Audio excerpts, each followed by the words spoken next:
Hey everyone, happy Friday. Tara and I have a really fun episode for today. Well, I shouldn't say fun. I mean, it's kind of a not a depressing topic, but it's about the California wildfires. And Tara, I know you're super passionate about anything having to do with California. And Yep. wow, we have gone down the rabbit hole and have a lot of updates on the funding that was intended for the victims of the wildfires. And oh my gosh, this is just, I think it's going to blow your mind because it blew my mind. So, what got me on this topic in the first place was coming across that reality star, Spencer Pratt, which we talked about on a previous episode because he's been so outspoken about what's going on after they received no help whatsoever after losing their home. So he posted a local news clip, and it's kind of long, but I want to play the whole thing for you because it's very eye-opening. So here's the clip. Journalist Sue Pasco has been digging for answers, and what she's discovered might just surprise you. And Sue Pasco, she joins me now live on set. You are the editor of Circling the News. Yes, we can clearly see that. Thanks for the work that you're doing. So this is personal and professional for you because you lost your home in the Palisades fire.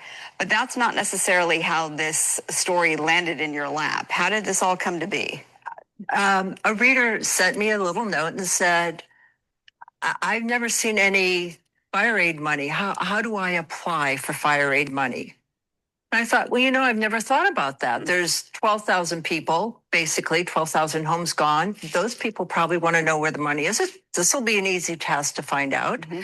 So I contacted the Annenberg. They never responded. And the Annenberg is Foundation, because they are overseeing the wildfire funds, yes. So I emailed them several times. They never responded. I called them several times. They never responded. And finally, it was like almost 2 weeks later, a woman got back to me and she said, "Oh, I'm sorry for the delay. The person you need to speak to is Chris Wallace. He's a media spokesperson for wildfire funds." So I contacted Chris and I said, victims want to know when they can get their money. Seems like a very simple question. Mm-hmm.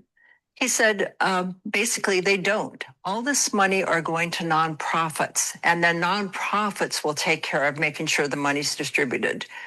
So I looked at initially they gave $50 million to about 120 nonprofits. And I looked at these nonprofits, and one of them said, we help mobile home parks. And there were 2 mobile home parks in the Palisades, all low income. Mm-hmm. And so I contacted the people there. They had never received any money. They had never heard of that. When you go through, I would urge everyone to just go to the nonprofits that are listed. If you want a good laugh, I mean, one of the nonprofits cleans preschool bathrooms. Well, after the fire, who knows? Maybe there is a preschool bathroom that needs cleaning. Yeah. In other words, a lot of these nonprofits are ancillary, if you will. That's a nice way of saying it. And you urge people, our viewers, they can go on the Fire Aid website. And yes, in terms of if you're Fire Aid, you can say, we have listed all the nonprofits. So they've given out $75 million so far. And you can see for yourself each nonprofit that has received money. The vetting process, though, that's an interesting angle to this story as well, because there's still another round of funding that will be given out. If you're a nonprofit, you would just have to fill out a simple, very simple questionnaire. 6 questions. Uh-huh. So what do you make of the vetting process? I think they're not helping the victims at all. Let's just say, and the other thing you should know, if you go on there, they don't say how much each individual nonprofit gets. So there are 2 nonprofits that are for the homeless people in the Palisades, Los Angeles in general, that they're getting money from WASA. So why are these nonprofits also getting money from Fire Aid? I don't know. They're homeless nonprofits. Of course, we're all homeless now, but and to be clear, we have reached out to actually the Attorney General, Rob Bonta, to see if this is on his radar, because this is a whole lot of money and you are well connected in your community and you don't know anybody who has received fire aid money. That's correct. So what is your advice if you're a victim, and there are several who are probably watching tonight who lost their home like yourself, where do you go from here? Hopefully with people like you who are bringing it to the attention of America, really, because we have all these people I know in the Midwest where I'm from who said, we want to give money. Where do we give it? How can we help the people? This fire aid money is not helping the people. It's helping nonprofits, many of them who have executives that are getting a six-figure salary. The money is not going to the victims that you wanted the money to go to. Yeah, you make a great point, because there's a lot of people, this was an international story, and a lot of people people who really couldn't afford to give money. They sent their $20. Right. Yes. And where's that money going? Okay, so Spencer captioned this the $100 million scam. And I think that that's right after what we did that we're going to get into today. So, $100 million raised for the fire victims. There were 12,000 people who lost their homes. So, do some basic math. That's $8,333 per person, right? And I mean, that could be huge, because think about it. You lose your home. What are you going to do? You have to pay for a hotel room. You have an insurance deductible. You need to get basic items like toiletries and things that you use every day. So that money could really come in handy. But as she said in the clip, they didn't get the money. It went all to these nonprofits. And that sucks, considering insurance companies move really slow on getting people reimbursed for these things. And that's assuming they even had insurance, because we talked before about how a lot of these people were dropped in months prior.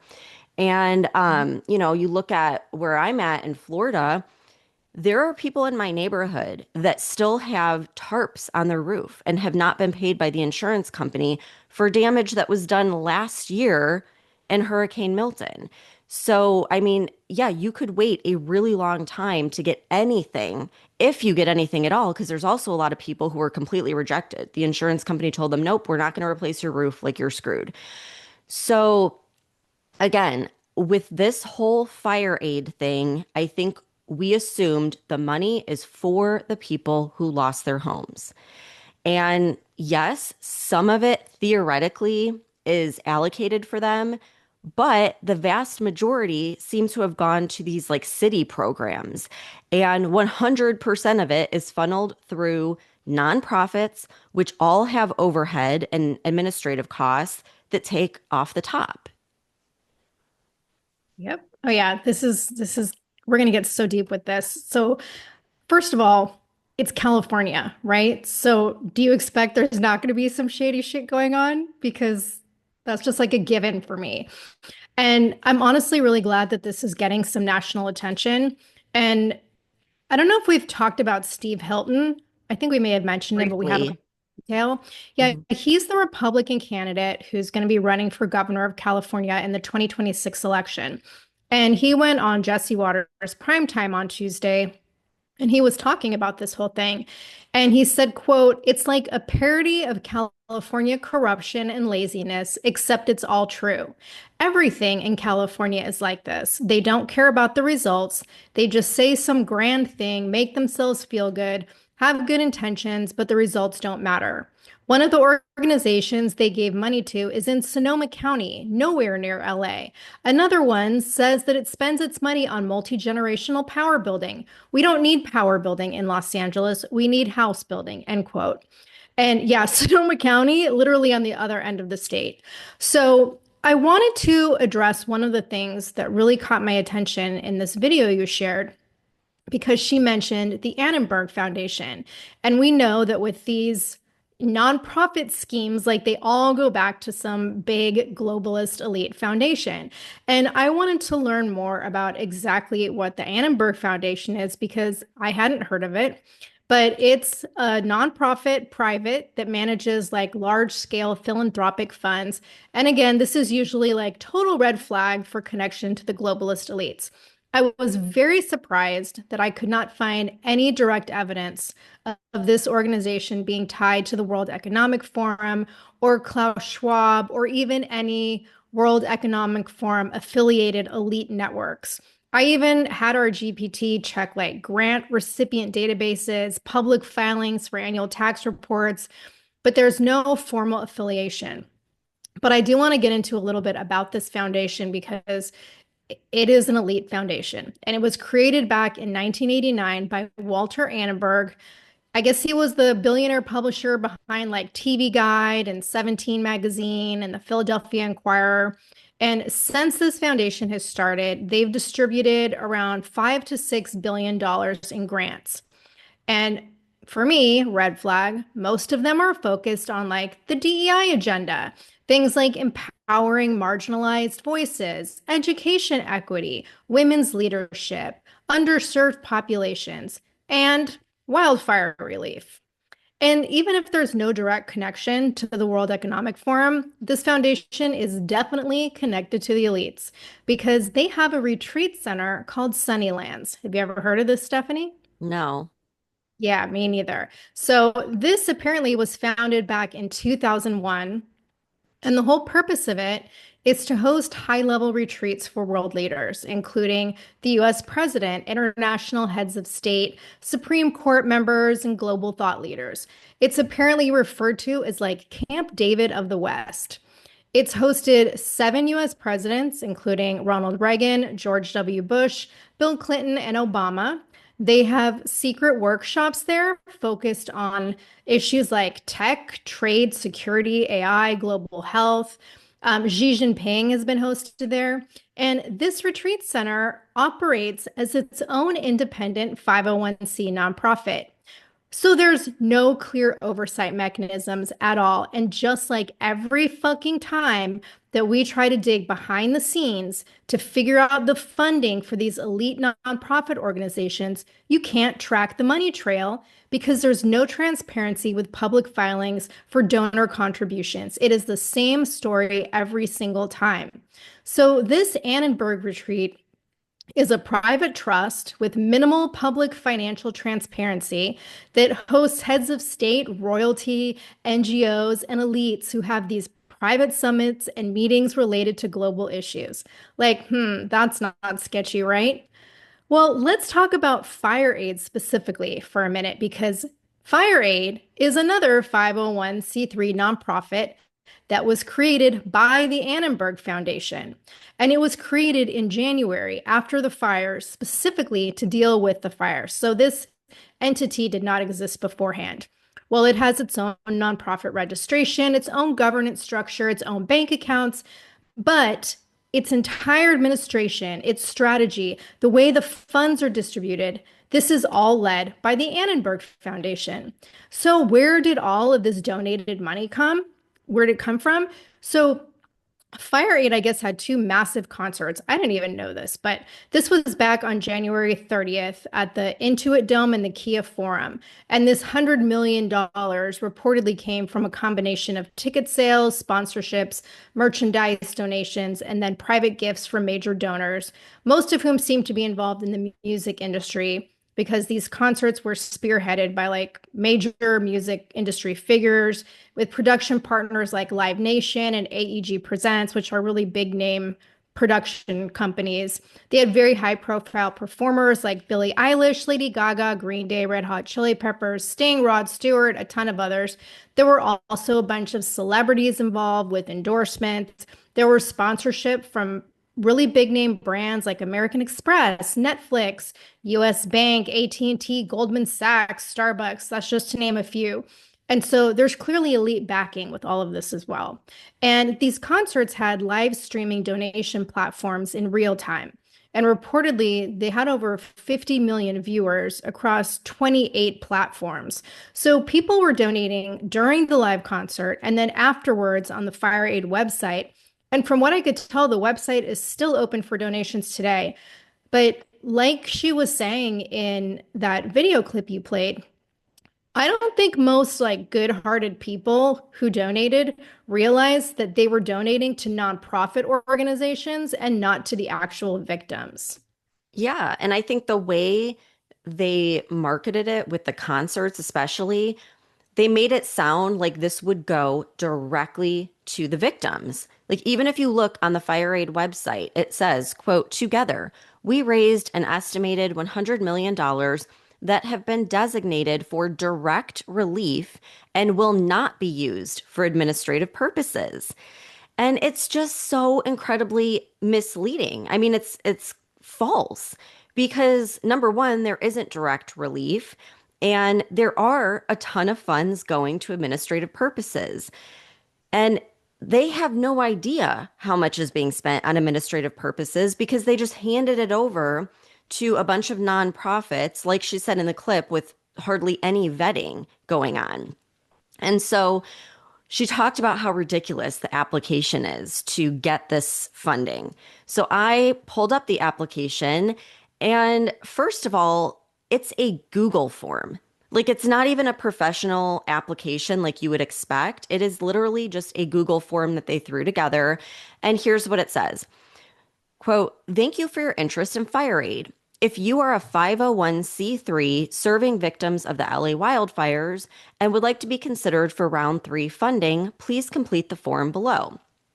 So, again, if you're someone that lost your home, you can't apply because you need to be a 501c3 nonprofit to get this money.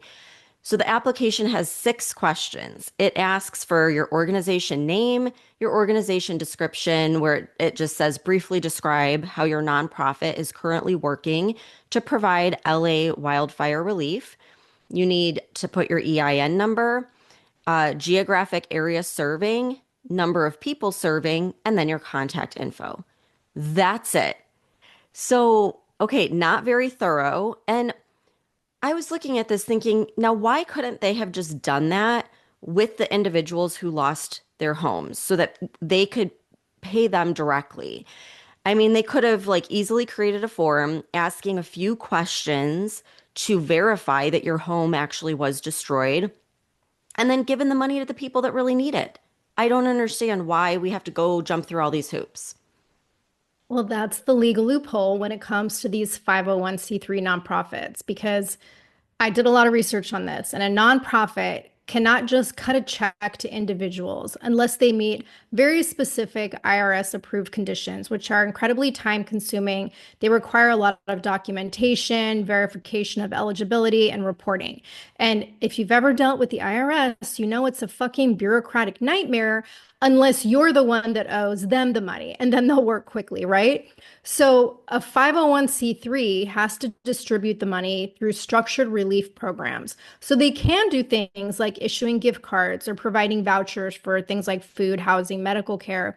And technically, Fire Aid could have done this. But I asked our GPT, like, why didn't they then if they can? And it basically said that suggesting that because Fire Aid is a fairly new nonprofit that was just formed like immediately after the fires, it likely doesn't have the operational structure to vet thousands of applicants, verify disaster losses, handle issues with fraud, or issue grants that all meet these IRS standards. So instead, they give the money to other nonprofits to do the vetting and the delivery for them. And this basically releases them from any kind of liability or scrutiny by the IRS. So it's basically like a legal firewall. And what's crazy is I read an article in the Washington Examiner that said, according to Fire Aid, like they were so proud of this, 2 of the 120 organizations that received donations gave the funds directly to victims by way of check or prepaid cards. 2 out of 120? Like, really? This is what, 6 months after the fact? Like, where the fuck is all the money going? Yeah, and when I first started looking into this on the Fire Aid website and then any like news articles that were published, they only talk about those 2 nonprofits as examples. They don't give examples of anything else, which is because it's shady what's been happening here. And this is why when the Maui wildfires happened, people were talking about this. They were like, do not give your money to the Red Cross or, you know, any of these organizations. And instead, they created that spreadsheet that had people's like personal Venmos and PayPals, which is what we need to do moving forward, is like skip the middleman and just give it directly to the people in need. So the way that they're distributing this $100 million is in phases too, which I think is weird. So instead of like just giving all the money up front that they have, like this organization has the money, they're spreading it out over the year. And again, if you lost your home, the best thing you could get is cash up front because it's in those the immediate days and weeks that you have to do things and you have to think about your insurance deductible and you have to buy everything that you need in your daily life. And you don't like, no one's going to want to get a tiny little bit spread throughout the entire year, but that's what they're doing. So they have three phases. Phase one was where they gave $50 million in February. Phase two was $25 million in June, and then phase three hasn't happened yet. So let's start with phase one. In phase one, over 120 nonprofit organizations received at least $100,000 each, with larger allocations to groups that offered widespread frontline support, or at least they said they did on the 6 question application. Who knows? So you have one example. It was a nonprofit called Inclusive Action. They got over $2.5 million from the Fire Aid Fund, and they provide support and public policy advocacy to underinvested communities, particularly outdoor workers, immigrant entrepreneurs, and workers of color. So they were one of the companies that was listed in all the news articles and on the Fire Aid website because they distributed $500 prepaid cards to 5,115 outdoor workers between January and April. And this was supposed to be for like supporting essential needs like groceries and immediate relief. But Tara, like, that sounds great, but am I missing something here? Because if this was going to like a small business owner that lost their storefront, for example, in the fires, like I could see, yes, give them the money, but it's not. It's going to quote like outdoor workers. So it's like, sorry to all of you that lost your homes. We're not going to give you any of this money, but we're going to give money to like the landscapers or the street vendors that might not even live in that area, but that just happen to work in that area. And I don't know, like, I think losing your home is more of an immediate crisis.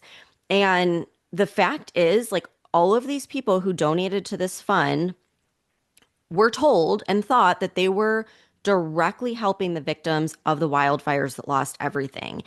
If they had known that their donation was going to give gift cards to immigrant entrepreneurs, would they have still donated? Probably not. But either way, they should know up front. Then the Fire Aid website says how $2,500 checks were given to individuals in need. So this is the other company. There were only two that are kind of like the PR face of this whole movement. So remember, there were 12,000 people who lost their homes. Only 3,000 people got the $2,500 checks. But here's the thing. They were distributed throughout LA. They weren't given like to these specific areas. It was like widely distributed. And I tried searching for more specifics because we don't even know if those checks went to people in the Palisades or one of the areas where they actually lost their homes. And I mean, it was great PR to say that you're handing out checks, but then there's this big question mark on who actually received the checks. Because, like she said in the news clip, she doesn't know anyone in her community that got a check. So, the best our GPT could find was that approximately 1,000 checks were distributed at an event in Pasadena City College. So, my question is like, what does that mean? Did it go to college students? Like, this was a college event? I don't know. Another 1,000 recipients came through an outreach event in Altadena. And then it says the rest went to broader LA County.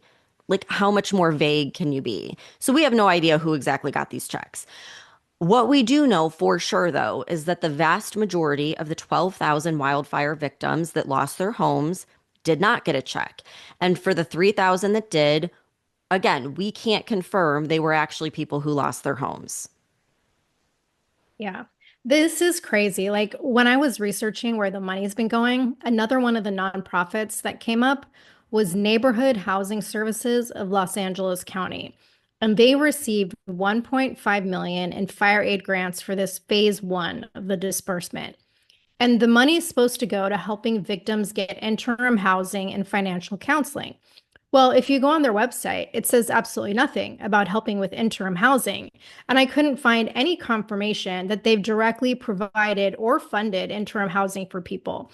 Their website basically says that they provide free financial counseling, they perform property assessments and inspections, and they provide referrals to local support networks. So essentially, they're just like a resource to guide people to other nonprofits or city or county agencies that will then coordinate the housing. So why the fuck do they need 1.5 million when the services that they provide are already free? Yeah. And in my mind, I look at that as basically administrative costs, admin costs, Yes. which they said, we're not taking any of this money for admin costs. Well, there's a perfect example of yes, they are. So the Fire Aid website, when we get to round two, it says round two grants were divided into four categories. Continued relief for wildfire victims and communities got almost 6 million. Wildfire recovery got almost 17 million. Critical information for fire victims got 700,000. And then Symbols of Hope got 500,000.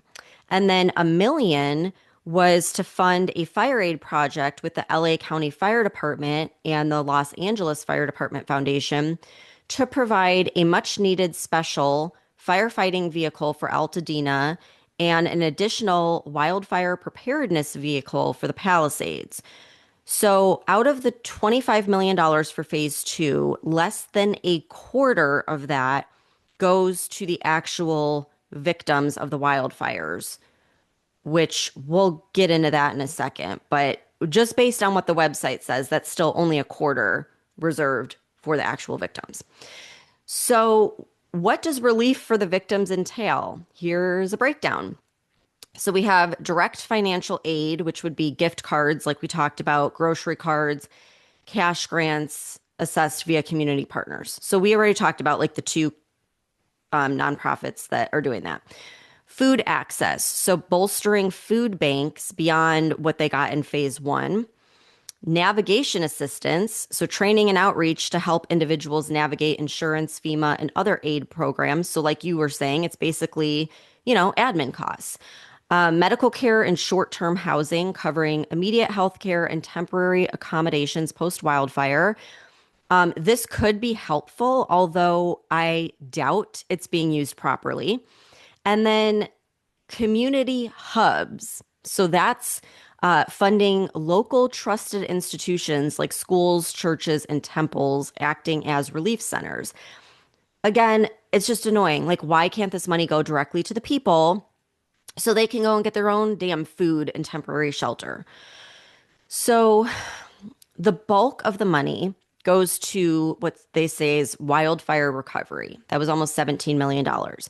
That covers housing stability, so support for displaced individuals and homeowners, economic recovery, so grants and loans to small businesses and displaced workers. And I just want to say, like, theoretically, that's what it's supposed to go for. This is what they say Yeah. it's supposed to go for.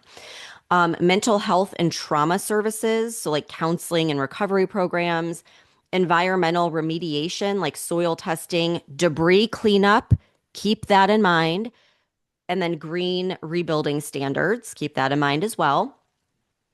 Permitting support and infrastructure, another thing to keep in mind. We're going to talk about this in a second. So, assisting with permits for recovery, restoring roads, utilities, and public spaces, and then educational support, helping impacted students return to normalcy.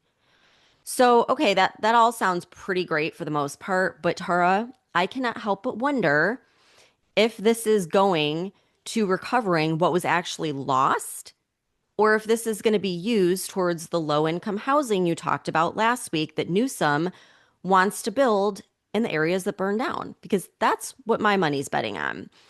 Yep. So like how would we know either way We're not going to know because, again, this was spread among at least 120 nonprofits. So there is no way to track how every dollar is being spent.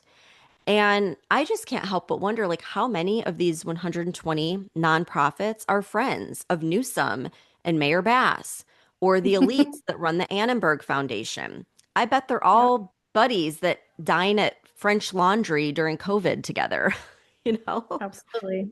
Yeah. Okay, so that brings me to the next portion of phase two spending, which is $1 million to fund the fire aid project with LA County Fire Department and Los Angeles Fire Department Foundation. So this is to provide that much needed special firefighting vehicle for Altadena and an additional wildfire preparedness vehicle for the Palisades. $1 million for that. So I get that the city wants to and needs to have special firefighter vehicles. They absolutely should have those in an area that has wildfires. However, we're talking about LA, where taxes are the highest in the nation. Shouldn't the city be paying for that rather than taking it out of the donation fund that was meant for wildfire victims?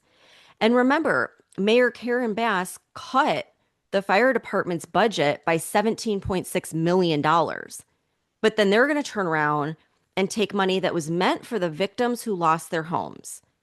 This is wild to me, absolutely wild and completely unjustified. And when you add like local and district taxes in LA, it's anywhere from 9.5% to 11.25%. That's not even including what they get for property taxes. But they can't pay for it with taxes. They have to take $1 million from a fund that was supposed to be for the victims. This is making my blood boil. I'm so freaking pissed. Yeah, Karen Bass is running that city into the ground. Not like it wasn't bad before, but she's taking it to the next level. And keep in mind, this is the same mayor who recently did an interview with Face the Nation on CBS, where she said she's not concerned that the Los Angeles Fire Department still doesn't have a permanent fire chief after she fired Chief Crowley back in February. So it's been 6 months, and they still have a temporary interim fire chief. So clearly, there's like zero sense of urgency for her to even provide permanent leadership for the fire department, which is pretty sad considering that the city is heading into peak wildfire season. Because July through October is historically the most dangerous time for intense fires in Los Angeles due to Santa Ana winds that combine with drought and heat waves. Not to mention that experts are warning that there's going to be above average fire danger this year because 2025 is high risk for fire season because it's a La Nina year. And historically, La Nina years bring hotter and drier winters and less rainfall, along with stronger Santa Ana winds and longer fire seasons. So it's likely this fire season will extend into November. So I would think this is hardly the time to be complacent. But again, we know Karen Bass doesn't actually give a fuck about the people of Los Angeles. So of course, this isn't a priority for her.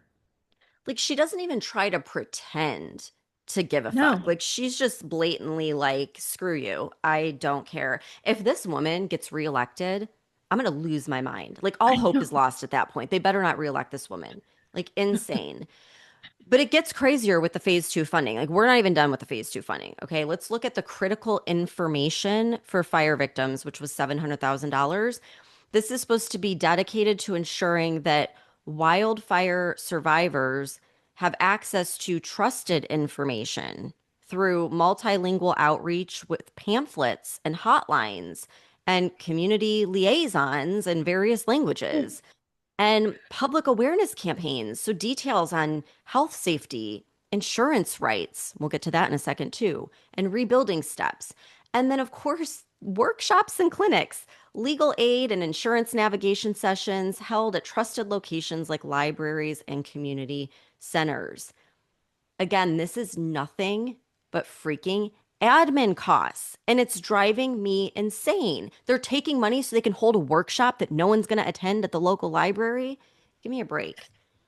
But it's literally like another loophole because, as you mentioned in the beginning, Fire Aid on their website clearly states that none of the funds are going to administrative costs and that it's all going to grants. But in reality, maybe it's not going to Fire Aid's administrative costs, but it is going to the administrative costs for all the other shady NGOs that it's distributing the money to. So it's just like this technicality that's complete bullshit. It just makes me so freaking mad. And it's also making me want to go back and relook at the Maui fires and where Yeah. that funding went. Where's all the money Oprah raised that everyone was so pissed about? Because from what I heard, no one got it. Okay, so you're gonna love this one, Tara. The best. I saved the best for last. So $500,000 went to Symbols of Hope. And I'm like, okay, this what is Symbols of Hope? It is it is murals and refurbishing public parks. Once again, why the hell is the city of LA not paying for this? They are quite literally stealing donations meant to pay the victims of the wildfires, but instead they're using that to pay for like fixing the parks, which is like their responsibility, right? Shouldn't that be part of the Parks and Recs budget where I'm sure they get a shit ton of money every year for? Well, all the murals are going to be like tagged on anyway, so it's kind of pointless. It's gonna be like BLM murals, Yeah, anti-Trump murals. of And if course. that's not enough, okay, this group called Cal Volunteers, they also got money in round two, although the amount was not disclosed. And if you go to their website, right below the Cal Volunteer logo, like literally right on the main page, it says Office of the Governor. I freaking lost my mind when I saw this. I'm like, why the hell is Newsom's office getting money that was supposed to go to the victims? Again, like what? The city, they get taxes. The state, I mean, these are the highest taxes in the country. There's no reason that they should be dipping in to donations that were specifically supposed to be for fire victims. Yeah. Meanwhile, where the hell is FEMA? I haven't heard a damn thing about FEMA. Um, the only thing I could find really was according to the AP, which said that out of 112,000 FEMA applications for the LA wildfires, only 19,000 have been approved. 19,000 out of 112,000. Yeah, I'm going to surprise myself by saying this because I don't think California really does anything to help its residents. But I think the California State Office of Emergency Services is doing more for the victims than FEMA right now. Because I read that they've been providing aid, including like the hazardous debris removal and cleanup of over 9,000 properties and 2,300 homes affected by the fires. And they've dispersed $144 million in individual assistance payments and 2.5 billion in small business administration loans. But this information is coming from the governor of California and the Cal OES websites. So, of course, it's going to come across like they're doing amazing things. And I guarantee all of this hazardous debris, excuse me, cleanup and rebuilding is all related to the new multifamily housing that's going up. But like, I feel like FEMA is really a false hope for people at this point, especially if you take a look at the numbers of record-breaking disasters that have been happening across the country, the administrative cuts that were made when Trump came in, and then the people who have voluntarily left because they don't want to work for the Trump administration. And even before Trump took office and made changes, we saw what a fucking disaster FEMA was under Biden. So I just don't put any confidence in them being remotely competent or efficient at this point. Yeah. So this is something on social media that people on the left are loving because they just say like, well, Trump cut funding, so you don't get anything. Like that's why you're not getting anything. Okay, before Trump was in office, look at what happened in North Carolina. FEMA Yeah. didn't do a damn thing. Look at what happened in Florida with the hurricanes. FEMA didn't do a damn thing. So yeah, he should have cut funding because they're not doing anything anyways. The whole thing, it's just like what we listed out. It's a bunch of admin nonsense and they're really not helping. Like that money should be spent in other ways where it's actually doing something.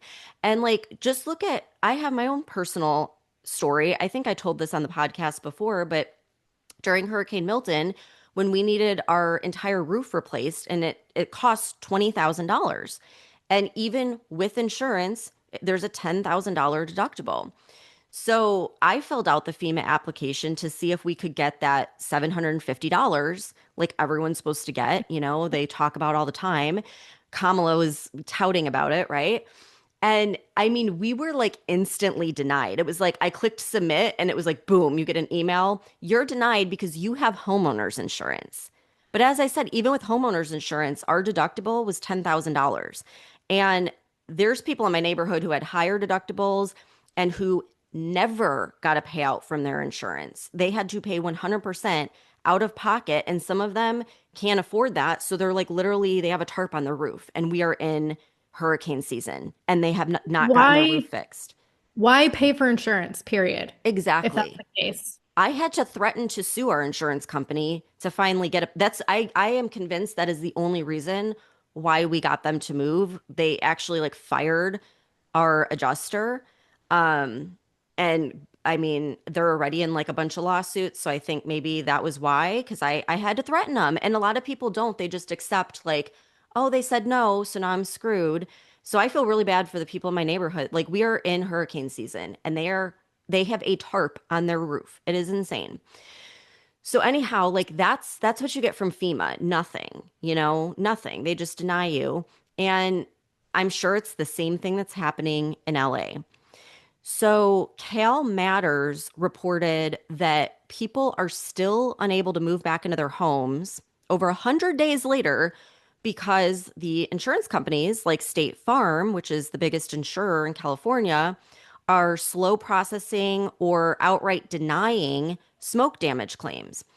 So there is a whole website dedicated to this. It's the Eaton Fire Survivors.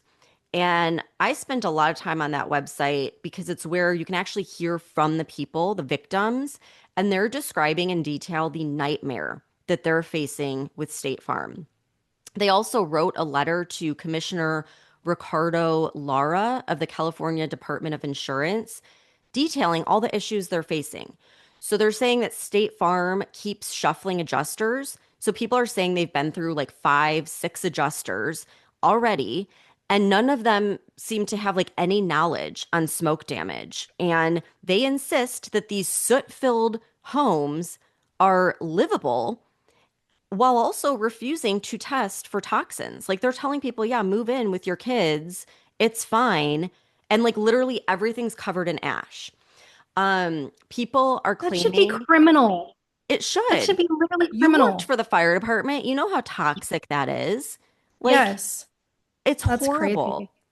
So people are also claiming that they're being lowballed by State Farm. One family said State Farm would only pay $11,000 to remediate their five-bedroom home. What is $11,000 going to do? Like, you can't even fix a closet for $11,000, let alone a five-bedroom home. So people are maxing out their credit cards. They're emptying their retirement accounts because they're getting nowhere.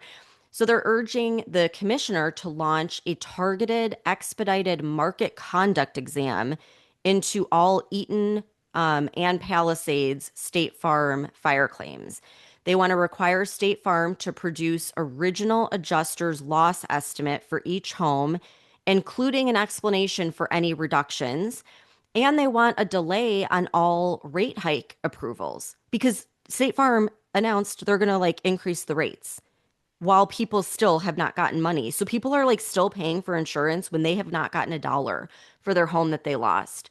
Um, and then they're also asking the commissioner to make public State Farm's response to the commissioner's April 29th letter seeking information on their claims practices. So on April 29th, he demanded that they give this information. And now we're at the end of July and they still have not publicly put out a response. To me, those all seem like very reasonable asks. Like this is basic stuff that absolutely should be happening. So, State Farm spokesperson Savag Sarkisian emailed Cal Matters saying, quote, "We're here to help our customers recover, and we empathize with those who are rebuilding their lives. We've received approximately 12,500 total claims related to the fires and have paid over $3.12 billion to our customers." With that being said, they expect to pay 7 billion in claims for the LA fires when it's all said and done. So they have paid less than half of what they're expecting to pay. And it has been 7 months. 7 months of people without a home who lost everything and have not received anything from State Farm. Like, that is unacceptable. You know they're going to try to find loopholes to Oh, not yeah. pay the rest of the claims. And what's really like sad is it's not just State Farm that's fucking people over because on Wednesday, the Los Angeles Times reported that damage from just the Eaton fire alone, not even Palisades, but damage from the Eaton fire could wipe out the $21 billion fund that the state created to shield utility companies and their customers from the cost of wildfires that are sparked by electric lines. And this is a fund that was set up by Newsom back in 2019. And the whole purpose was to try and protect the state's three biggest for-profit utility companies from declaring bankruptcy if equipment sparked a catastrophic fire, because this is not the first time that has happened. And investigators are still trying to determine whether the Eaton fire was started by equipment from the utility company SoCal Edison. And if Edison is found to be responsible, state officials are saying that the resulting claims might be substantial enough that it's just going to blow right through the $20 billion fund. And officials are concerned that if Edison is found liable, the company is basically going to have like very little incentive to keep damage claims from becoming excessive because the state would be paying for most of the costs, not the utility company. So, according to state documents, the insured property losses alone could cost over $15 billion. And that doesn't include uninsured losses or damages like wrongful death claims or any of the other harmful injuries. There was a study recently done by UCLA that blew the state figures out of the water. And that study estimates that losses from the Eaton fire will more likely be between 24 to $45 billion. So the question is, where's the money going to come from, right? Well, one option that's reportedly being discussed behind closed doors, which I think they're even having a conversation today, is to have the 30 million California customers that are served by the three major utility companies, which is SoCal Edison. PG&E serves the northern part of the state. That's Pacific Gas and Electric, and then San Diego Gas and Electric. To basically have the 30 million customers for these three companies just pay billions more into the fund by adding even more monthly surcharges to their electric bills, which already have surcharges, because the ones that are already in place are set to expire in 2035. And of course, Newsom's staff has not responded to questions about how this fund is going to be replenished.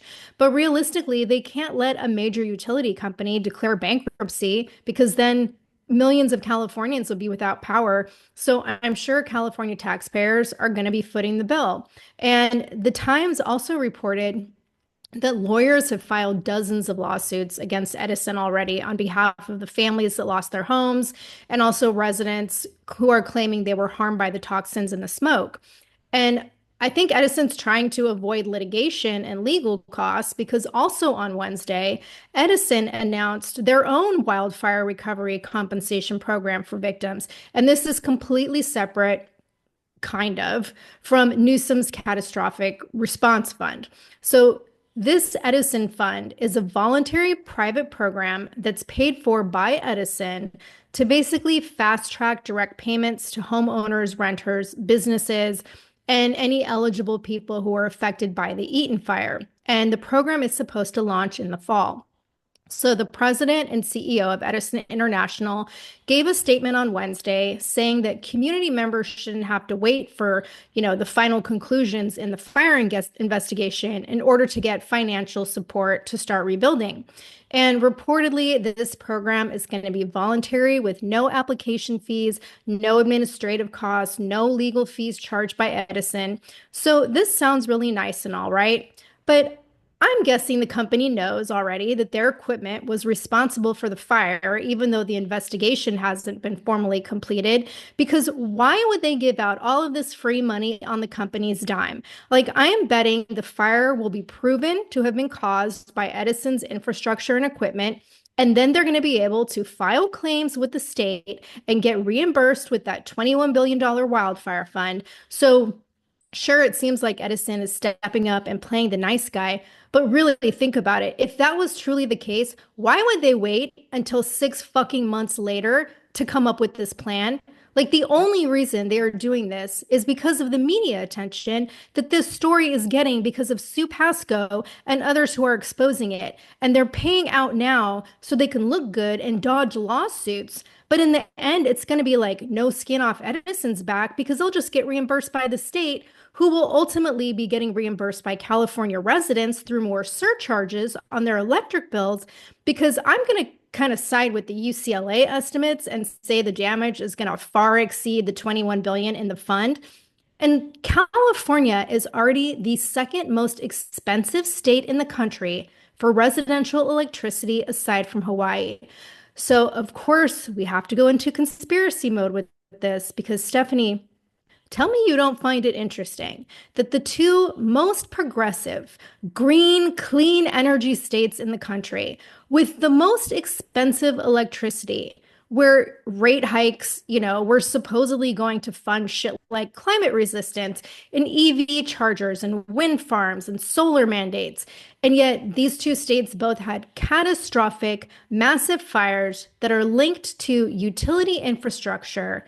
And they both had like smart city plans and state sponsored multifamily affordable housing plans waiting in the wings in these areas that were like high value real estate zones. Tell me that's not a fucking coincidence. Oh, it's definitely not a coincidence. And it is ironic though, because they're supposed to be all about green, clean energy. But the damage, the amount of toxins and pollution released into the environment from this wildfires erases all of that. Everything they've done with electric vehicles and solar and wind farms, all is out the window because that's how much pollution went into the environment from these fires. So it's kind of interesting. And remember a few months ago when we were talking about the videos that were going around, which showed houses that had like the new smart meters. They were Yes. completely burnt to the ground, like nothing left. But then right next door, there was a house that was standing up and it was like perfectly fine. And that was the house that never upgraded to the new smart meter. So, like, I think this just proves our conspiracy theory right, that it was these smart meters that had something to do with it. And, that would be the infrastructure. They know this, which, of course, like you said, of course, that's why they're offering to pay. They're not going to just offer to pay people if they don't Right. know for sure that they caused this. I want to say caused it, but like if there was a fire, this definitely like burnt those houses down that had the smart meters. And what do you want to bet if people take the money, they're going to have to sign an agreement saying that they're not going to sue. They Yes. probably, and then who knows if that ends up affecting your insurance claim. Because what if they say, oh, you already took money and you can't double dip or something like that? So I I think people should be think very cautious. I think that was actually part of it, and I didn't make notes on that, but I remember reading it that like if you take this voluntary money, like that's pretty much it. It's just You don't get interesting anything else. how, like, this was such a wild conspiracy theory, but like all conspiracy theories, just give it 6 or 7 months and here it was proven true. Like, that is Yeah. exactly what freaking happened. Oh my gosh. So, all right, back to Spencer Pratt because again, he's been super outspoken about this. He's kind of like the face of the wildfire victims. Um, his house and his parents' house completely burned to the ground. And he was the one that lived right next to the empty water reservoir. And he like posted Right. videos of how like it's gone. There was no water there when the fire started. Um, he has already received fines for not having his property cleaned up fast enough.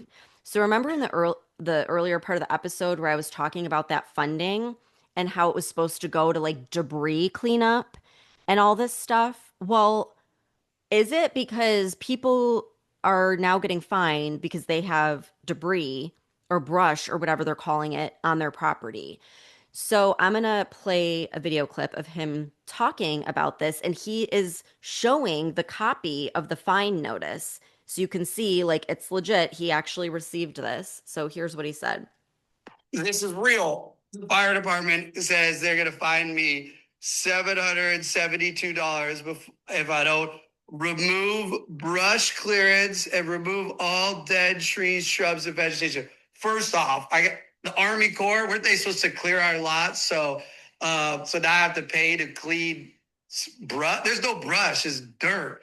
Also, hey, fire department, why don't we go put these? Why don't we go hit retroactive fines for the government who didn't do brush clear all around the whole neighborhood, like on the hills behind all the houses that burned down? Let's go fine them 700, a bunch of 700s.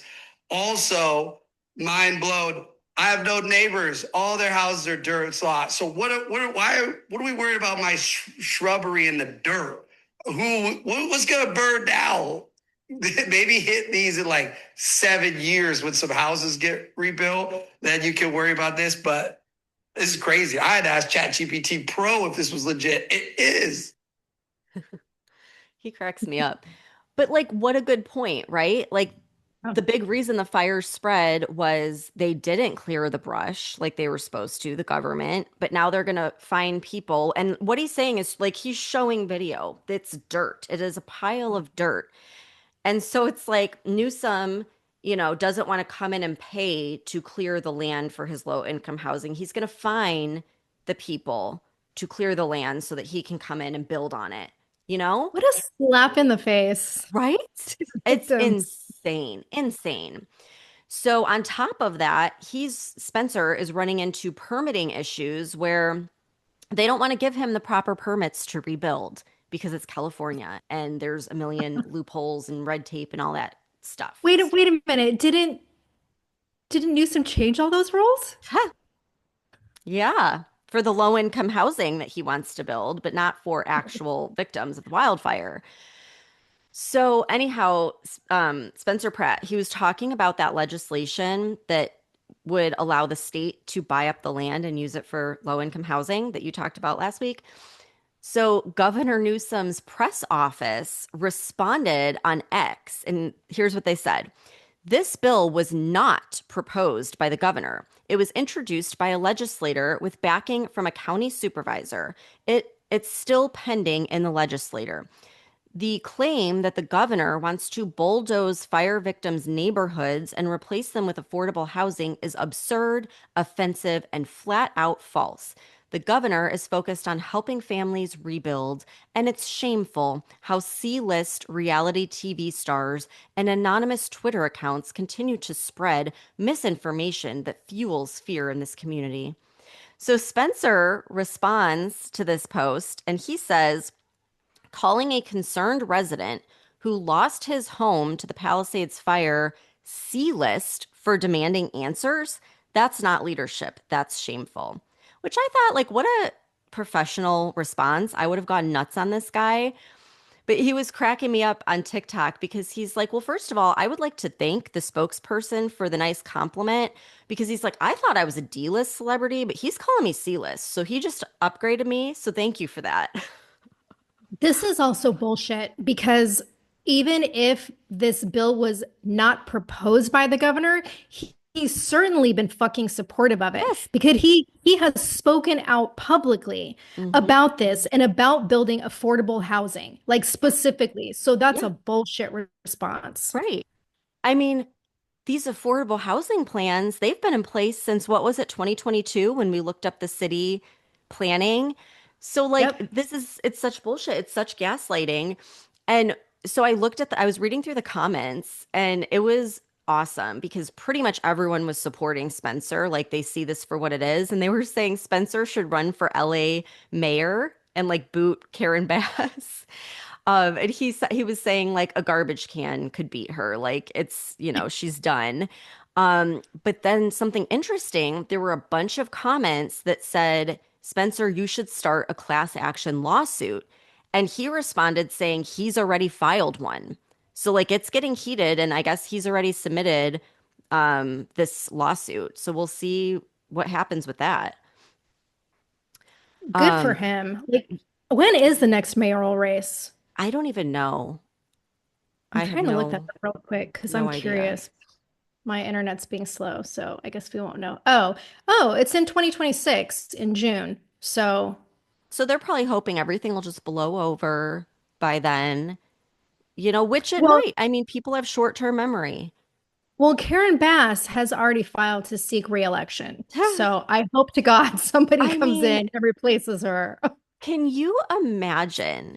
Like, are you kidding me? Not only are you refusing to resign, but you are actually going to seek reelection. Unfreaking believable. I am so fucking glad I got out of that city before she became the mayor. Oh I my thought it was gosh. bad enough with Garcetti, but Right? she just like next level ridiculous. It's insane. So, anyhow, this whole thing got the attention of Congressman Kevin Wiley. So, this is what he posted on X on Tuesday. He said, we learned that of the $100 million raised at the Celebrity Fire Aid concert, none actually went to LA fire victims. Instead, the money went to nonprofits, many that have nothing to do with fire relief. I've asked Attorney General Pam Bondi to open an investigation. And then he attached the letter that he sent to Pam Bondi. And I'm thinking, great. Like, I hope they do. I hope they open up an investigation. But then again, do I really think anything will come of it? Probably not. I think Pam Bondi is going to have her hands full for a while with the continuing Epstein file drama and the declassified Russiagate documents and all the shit that's, continuing to come out about all that stuff. Yeah. So I don't hold out hopes that they're going to do much with this. But I do want to try to add a little bit of positivity to this because when going down the rabbit hole of like all these nonprofits, I did find a few that are trying to do the right thing with the money that they were given by Fire Aid. And one of them is the Pasadena Humane Society that was awarded $250,000, and that was like to shelter and treat displaced pets. And I was able to find verification that they've actually been very active in saving around 1,000 animals after the Eaton and the Palisades fires: cats, dogs, rabbits, goats, a pony, a water dragon, a tortoise. They provided emergency medical treatment to animals suffering from burns, smoke inhalation, dehydration, and wounds. And they've also been providing shelter for pets from families who have no shelter options. And they're allowing pets to be boarded indefinitely until their owners have stable housing. They also reunited over 1,400 pets with their owners. And the money they were given was legitimately used for supplies, staffing, and search and rescue. Now, keep in mind, this was only $250,000, right? Then there's also evidence that Heal the Bay, they were given $100,000 from fire aid funding to conduct environmental testing. And they did it at 10 shoreline sites in the Santa Monica Bay. They were testing for like heavy metals, PBCs, asbestos, PFAS, and other contaminants from the fire. And they actually did this testing in late January, and comprehensive testing results came back in March. They published everything. They did follow-up testing in April and June. So I can get on board with that too, like legitimate water quality testing being done. Cool, definitely worth the $100,000. An organization called Door of Hope was given $100,000 from Fire Aid, along with $275,000 from the Pasadena Community Foundation's Eaton Fire Fund. And there's verification that they have also provided interim housing for over 150 families, along with food, job placement, and therapy assistance. And I think one of the recipients was actually interviewed by ABC News, who's a musician, Michael Town, or music teacher, I guess, and lost his home. But now he's living in a rental and he can, resume his job and give lessons because he got this financial assistance. So that's cool. There was a grant that went to Project Camp, which is a nonprofit that sets up free day camps for children age 6 to 16 who have been impacted by natural disasters so that their parents can focus on like picking up the pieces in the recovery efforts. And this organization has verification that they've provided over 500 kids with more than 10,000 hours of trauma-informed care after the fires. So I can get on board with this $100,000 as well. And there are a ton of other community groups and organizations that are actually doing good things for the victims of the fires. So it's not all fraud and deception. But it is like majority of it is linked to Fire Aid and the Annenberg Foundation. And these organizations I just mentioned, they're not receiving billions of dollars in funding that can't be accounted for. They're receiving smaller increments of, $100,000. So Yeah. there's I just wanted to put a slightly positive spin, but that doesn't discount all the shadiness that's been going on. At least there's some good out there and some Yeah. people that aren't taking advantage of the victims. Yeah. So, wow, I hope we're going to find out more about where this money is going. And I definitely want to do a follow-up on this. So, with that said, like, we have some news that we personally think is exciting coming up for the podcast because we've spent the past 3 years consistently doing podcasts 3 times a week. And first, we're finally taking a much needed break for a couple weeks. Stephanie is going on vacation. I'm in the process of moving back to the US. So we've recorded a couple of really fun, crazy deep dive episodes for you guys that you definitely do not want to miss. And we're going to be airing one episode next week and one the following week. And I think we're going to do it on Wednesday, right? Yes, it's going to be on Okay. Wednesday and they are so freaking good. I'm so excited for these episodes. Yeah, So I am too. definitely listen.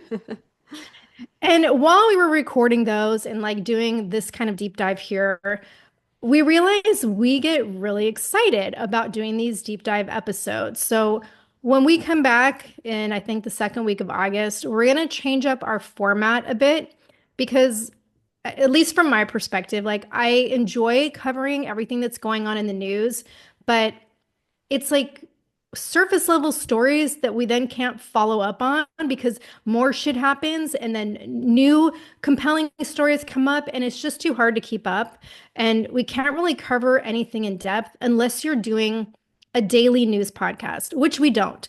And there are already plenty of great podcasts out there like Megyn Kelly who cover these major news stories daily from the same kind of perspective that we have. So, Stephanie, I'm going to let you speak more about this, but I'm definitely excited about focusing more on in-depth stories like what we did today. I'm so excited because I love going down the rabbit hole and I feel like there's so many times where we kind of like cut ourselves off from going deeper because there's just so many different things to talk about and there's only so much time. So I think this will be good. I think we can dive deep and talk about a lot of the things that aren't really being covered by other people, And so I think it'll be good. I think the episodes coming up for the next 2 weeks will be a good preview into like some of the stuff that we're going to be doing moving forward. And I think everyone's going to love it. Yeah, and we're also going to change up our schedule a bit. So after we come back from our break, I think we're going to be transitioning to like a Tuesday, Thursday format instead of Monday, Wednesday, Friday, and then just focusing on some deep dive topics. So if there's any stories out there that you guys want us to really dive into and cover, just let us know, and we will definitely do that. All right. Well, thank you everyone for tuning in, and we'll see you back here in a couple of weeks. I guess you'll be back here next week. We'll be back in a couple of weeks. All right. Thanks for tuning in. Bye.